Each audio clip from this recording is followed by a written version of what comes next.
Hello my beautiful people, welcome back to our channel Mondol and Roy. Himachal Pradesh tour part 1 ভিডিওতে আমি তোমাদের দেখিয়েছিলাম সিমলাতে গিয়ে আমরা কোথায় থাকলাম আর কি করলাম।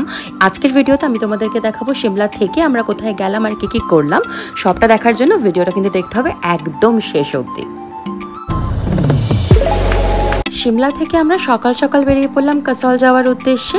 কাসল যাওয়ার পথে আমরা 2-3টে জায়গা ঘুরবো, ঘুরে তারপরে দিনের শেষে কাসলে গিয়ে পৌঁছাবো সন্ধ্যাবেলায়। যে জায়গাগুলোতে ঘুরবো সেগুলো হচ্ছে সুন্দরনগর লেক, কুলু, আর কুলুতে কিছু উলেন ফ্যাক্টরিজ আছে, সেই ফ্যাক্টরিজগুলো টুকটাক কিছু কেনাকাটা করার জন্য। এই জায়গাটাতে আমরা একটু চা আর ম্যাগি খেতে দাঁড়িয়েছিলাম, তখন বেশ বৃষ্টি হচ্ছে আর ঝোড়ো হাওয়া দিচ্ছে, তাই জন্য। হিমাচল প্রদেশে ঢোকার পর থেকে কিন্তু এরকম ছোট ছোট টানেল প্রচুর পাওয়া যায়। আমরা এরকম যে কতগুলো টানেলের মধ্যে থেকে গেছি আমি হয়তো গুনে আপনাদের বলতে পারবো না, কিন্তু তার মধ্যে সব থেকে সুন্দর, সব থেকে সেরা যে টানেলটি সেটা হচ্ছে আটল টানেল। তাই আমি আটল টানেলের ভিডিওটা কিন্তু হিমাচল ট্যুরের সবকটা পার্ট আপলোড হওয়ার পরে সব থেকে শেষে আপনাদের সাথে শেয়ার করব আলাদা করে একটা ভিডিও বানিয়ে। এবার আমরা সবার প্রথমে যেখানে পৌঁছালাম সেটা হচ্ছে সুন্দরনগর লেক। সুন্দরনগর লেকে তেমন কিছু দেখার নেই। প্রথমত তোমরা দেখতেই পাচ্ছ একটা নর্মাল লেক যেটা জাল দিয়ে ঘেরা। সুন্দরনগর জায়গাটা বেসিক্যালি মহামায়া মন্দির নামে একটা মন্দিরের জন্য বিখ্যাত। মান্ডি নামে জায়গাটির নাম তো তোমরা নিশ্চয়ই শুনেছো। এই মান্ডিতেই কিন্তু সুন্দরনগর আর সুন্দরনগর লেক। লেকটি ম্যানমেড, তাই তেমন কিছু তো নেই। জায়গাটি সুন্দর, তাই কিছুক্ষণ দাঁড়িয়ে প্রকৃতিকে এনজয় করা যেতে পারে, আর কিছু ভালো ভালো ছবি তোলার জন্য তো অবশ্যই ভালো। এরপরে আমরা এখান থেকে বেরিয়ে পড়লাম আমাদের নেক্সট ডেস্টিনেশনের উদ্দেশ্যে। রাস্তায় প্রচন্ড জ্যাম থাকার কারণে আমরা ঠিক করলাম আমরা সোজা মানিকারণ চলে যাব। মানিকারণে একটু ঘোরাঘুরি করে তারপরে আমরা চলে যাব আমাদের কাসলের ক্যাম্পে। আমাদের আসলে ড্রাইভার দাদাই এটা পরামর্শ দিলেন, কারণ উনি হচ্ছেন একজন পাঞ্জাবি, আর আমরা যেই সময় গেছিলাম সেই সময় পরের দিন হচ্ছে হোলি থাকার কারণে চণ্ডীগড় থেকে কিছু পাঞ্জাবি ডিভোটিরা এসেছিলেন মানিকারণে বাইক নিয়ে, গাড়ি নিয়ে, যার কারণে রাস্তায় প্রচন্ড জ্যাম ছিল। আর মানিকারণ আর কাসল যাওয়ার রাস্তাটা একদম বাজে, ভালো রাস্তা না। কারণ কি লাস্ট যখন বন্যা হয়েছিল তখন ওদের রাস্তাগুলো ভেঙে পড়ে গিয়েছিল। তাই এখন যা রাস্তার অবস্থা তাতে প্রত্যেকদিন একটা দুটো বাইকের অ্যাক্সিডেন্ট, গাড়ির অ্যাক্সিডেন্ট হতেই থাকছে। ইনফ্যাক্ট আমাদের গাড়িরও একটা ছোট অ্যাক্সিডেন্ট হয়েছিল। একটি বাইক এসে আমাদের গাড়ির সামনে ধাক্কা মেরে দিয়েছিল কাসল যাওয়ার পথেই। লাকিলি কারোর কোনো গুরুতর আঘাত লাগেনি। এই যে জায়গাটা তোমরা দেখতে পাচ্ছ যেখান থেকে আমরা এখন যাচ্ছি, এই জায়গাটা থেকে যখন যাচ্ছিলাম তখন কিন্তু পুরো মনে হচ্ছিল যে আমরা লাদাখ যাচ্ছি, এত সুন্দর। তোমাদের যে বললাম একটা ছোট্ট অ্যাক্সিডেন্ট হয়েছিল, এই জায়গাটিতেই আমাদের ছোট্ট অ্যাক্সিডেন্টটা হয়েছিল।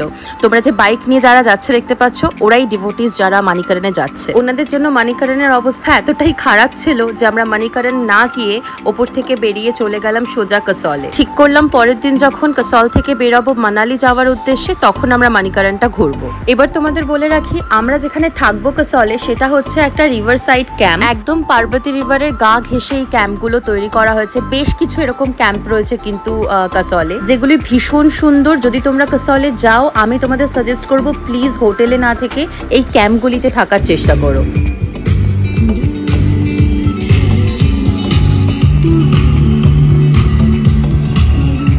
আমরা যখন কাসল গিয়ে পৌঁছাই তখন টেম্পারেচার 0 ডিগ্রি। তোমরা ওদেরকে বললে ওরা তোমাদের জন্য চেয়ারের ব্যবস্থা করে দেবে, নদীর পাশে আগুন জ্বালিয়ে দেবে। তোমরা গান শুনতে শুনতে, কিছু খেতে খেতে এই পরিবেশটাকে কিন্তু একদম খুব ভালোভাবে উপভোগ করতে পারো।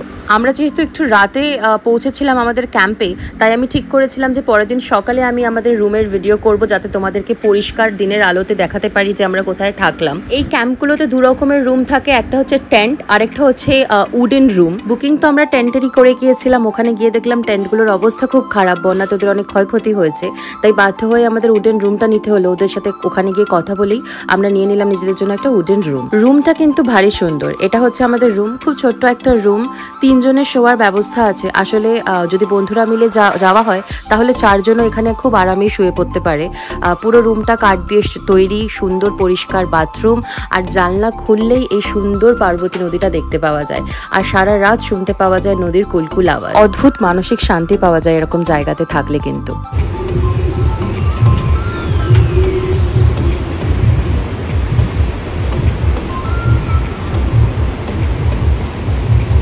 এবার আমাদের রওনা দিতে হবে কুলুর উদ্দেশ্যে। কুলু থেকে আমরা চলে যাব মানালি। তো বিদায় জানাতে হবে এই সুন্দর জায়গাটাকে, আর তার মধ্যে আমরা একটু ঘুরে নেব কাসল থেকে বেরিয়ে পড়ে মানিকারানটা। এই রিভার সাইড ক্যাম্পটা রাতের আলোতে একদম অন্যরকম দেখতে লাগে, আর দিনের আলোতে একদম অন্যরকম দেখতে লাগে। রাত্রে যখন ভিডিওগুলো তৈরি করেছিলাম, ভিডিওগুলো তুলেছিলাম, তখন একদম অন্যরকম দেখতে লাগছিল। কি সুন্দর চারিধারে নানান রঙের আলো জ্বালিয়ে রেখেছিল ওরা, অদ্ভুত দেখতে লাগছিল, গান চলছিল। আর দিনের বেলা যখন ঘুম থেকে উঠে বাইরেটা দেখলাম, তখন আলাদা রকম সুন্দর। দেখুন আমি ওপর থেকে যখন ভিডিওটা করছি কি সুন্দর দেখতে লাগছে। সকালবেলায় উঠে বেরোনোর সময় আমার বারবার মনে হচ্ছিল আরো একটা দিন যদি থেকে যেতে পারতাম। আর কাসল মানিকারানের পুরো রাস্তাটাতে কিন্তু রাস্তার সাথে সাথে এই নদীটা ঠিক এইভাবেই চলছে। ঠিক যেমন আমরা জলপাইগুড়ি থেকে দার্জিলিং যাওয়ার সময় সেবকের পর থেকে দেখতে পাই তিস্তা নদীটা আমাদের সাথে সাথে কি সুন্দর রাস্তার ধারে চলছে, ঠিক সেরকমই। যারা জানো না তাদেরকে বলে রাখি, মানিকারানে যেটা আছে সেটা হচ্ছে ন্যাচারাল স্প্রিং ওয়াটার, অর্থাৎ পার্বতী নদীর জলটা ওই জায়গাটাতে টকবক করে ফোটে কিছু জায়গায় এতটাই সুন্দর জলের টেম্পারেচারটা থাকে যে ওখানে তোমরা স্নান করে খুবই আরাম পাবে। যদিও জলের প্রচন্ড স্রোত, এই নদীটাতেই কিন্তু বারবার বান আসে, এই নদীটা থেকে কিন্তু বারবার বন্যা হয়। এই রাস্তাগুলোর এই খারাপ অবস্থা কিন্তু এই নদীটার জন্যই। দেখতে এত সুন্দর হলেও খুব ভয়ঙ্কর, তাই খুব ইচ্ছে করলেও আমি কিন্তু একেবারে নদীর ধারে পাথরগুলোতে যাইনি, যাওয়ার সাহস করিনি। কারণ তোমরা হয়তো দেখতেই পাচ্ছ ভিডিওগুলোতে রাস্তার ধারগুলোর অবস্থা ভীষণ খারাপ, তাই ঘুরতে গিয়ে আমরা দুজন কোনো বিপদে পড়তে চাইনি। এখান থেকে আমরা সোজা চলে গেছিলাম মানিকারানে কোনো ভিডিও আমরা করতে পারিনি, কারণ আমরা ফোনগুলোকে গাড়িতে রেখে এসেছিলাম। আমাদের ড্রাইভার দাদা সাজেস্ট করেছিল যে এই সময় ভিড়ের কারণে প্রচুর চুরি হয়, তাই ফোনগুলোকে গাড়িতে রেখে যেতে। মানিকারান থেকে বেরিয়ে আমরা সোজা চলে গেলাম কুলুতে কিন্তু রিভার রাফটিং করা যায়, যদিও আমরা রিভার রাফটিং করিনি। আমরা চলে গেলাম সোজা উলেন ফ্যাক্টরিতে। ভেবেছিলাম এখান থেকে বাড়ির সকলের জন্য জিনিসপত্র কিনে নিয়ে যাব, কারণ শুনেছিলাম এখানে নাকি হাতে তৈরি করা হয় সব জিনিসপত্র, আর দামটাও নাকি কম। ঠিকই শুনেছিলাম, এখানে সবটাই হাতে তৈরি করা হয়, নিজেদের ফ্যাক্টরি, প্রচুর জিনিস আছে, নানান ধরনের জিনিস আছে, ও নানান ধরনের উলের জিনিস আছে। তোমরা দেখতে পাচ্ছ কত রকমের সুতো বা উল রাখা আছে এখানে, কিন্তু দাম সেটি মোটেই কিন্তু কম না, প্রচন্ড বেশি দাম, আকাশ ছোঁয়া দাম যাকে বলে। কলকাতাতে যে উলেন সোয়েটারটা আমরা 600 টাকায় পাবো, এখানে 900-1200 টাকা। এক একটা শল যেগুলো আমরা 200 টাকায় কিনি, সেগুলো 500 টাকা। শেষে নিরাশ হয়ে আমার দুই বাবার জন্য আর মিস্টার রয়ের জন্য 3টে সোয়েটার কিনে আমরা বেরিয়ে পড়লাম ওখান থেকে মানালির উদ্দেশ্যে। আমার আবার দুঃখ হলে খুব খিদে পায়, তাই বরকে বললাম যে একটু কিছু খাই, কিছু স্ন্যাক্স খাই, চা খাই, তারপরে আমরা বেরিয়ে পড়বো মানালির উদ্দেশ্যে।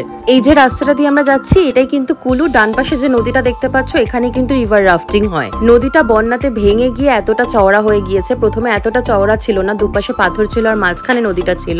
বন্যার কারণে নদীটা ছড়িয়ে গেছে ভেঙে, পাথরগুলো আসলে চারিধারে ছড়িয়ে গেছে বন্যার জন্য, তাই ওরা জেসিবি দিয়ে পাথরগুলোকে তুলে তুলে নদী থেকে সাইডে রেখে নদীটাকে ঠিক করারও চেষ্টা করছে। এটা দেখে আমি ভীষণ খুশি হয়েছি, কারণ জায়গায় জায়গায় নদী বাদ দিয়ে আমরা প্রকৃতির এত ক্ষতি করছি, ওরা একটু হলেও চেষ্টা করছে প্রকৃতিটাকে বাঁচানোর। এত সুন্দর সুন্দর পাহাড়ের মধ্যখান থেকে রাস্তা, মনে হচ্ছিল যেন এই রাস্তাটা শেষ না হোক, চলতেই থাকুক চলতেই থাকুক। আমরা যারা ঘুরতে ভালোবাসি, হয়তো এক্সোটিক জায়গাতে ঘুরতে যাব বলে বিদেশে ঘুরতে যাই, অথচ আমাদের দেশের মধ্যেই কত সুন্দর সুন্দর জায়গা আছে, তাই না? ওই যে দেখুন উপরে পাহাড়, নিচ থেকে কি সুন্দর কলকল করে নদী বয়ে যাচ্ছে, নদীর পাশে ছোট ছোট বাড়ি, রাস্তার ধারে ধারে চেরি ব্লজমস হয়ে রয়েছে, কি অসম্ভব সুন্দর, যেন চোখ জুড়িয়ে যায় দেখতে দেখতে, চোখের পাতা ফেলতে ইচ্ছে করে না। আমি তো মাঝে মাঝে ড্রাইভার দাদাকে বলছিলাম একটু গাড়িটা থামাও না, নেমে একটু ভিডিও করি, এত সুন্দর জায়গা একটু উপভোগ করি।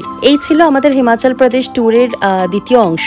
এর পরের ভিডিওতে আমি তোমাদের সাথে শেয়ার করব হিমাচল প্রদেশ ট্যুর পার্ট 3, যেখানে আমি তোমাদেরকে দেখাবো এরপরে আমরা কোথায় গেলাম, কি কি করলাম, কোথায় থাকলাম, কোথায় কোথায় ঘুরলাম। তাই সকলকে নোটিফিকেশন বাটনটাতে কিন্তু ক্লিক করে রাখতে হবে সবসময় নোটিফিকেশন পাওয়ার জন্য যা যা ভিডিও আমি আপলোড করছি। আজকের ভিডিও এখানেই শেষ করছি। তোমাদের ভিডিওটা কেমন লাগলো অবশ্যই কিন্তু কমেন্ট করে আমাকে জানিও। আর তোমরাও যদি ঘুরতে গিয়ে থাকো হিমাচল প্রদেশে, তোমাদের অভিজ্ঞতা আমার সাথে কিন্তু অবশ্যই শেয়ার করো। ভিডিওটা ভালো লেগে থাকলে একটা লাইক করে দিও, আর আমাদের চ্যানেল মন্ডলান রয়ের যদি নতুন সদস্য হও তাহলে অবশ্যই সাবস্ক্রাইব করো আমাদের চ্যানেল মন্ডলান রয়। দেখা হবে পরের ভিডিওতে।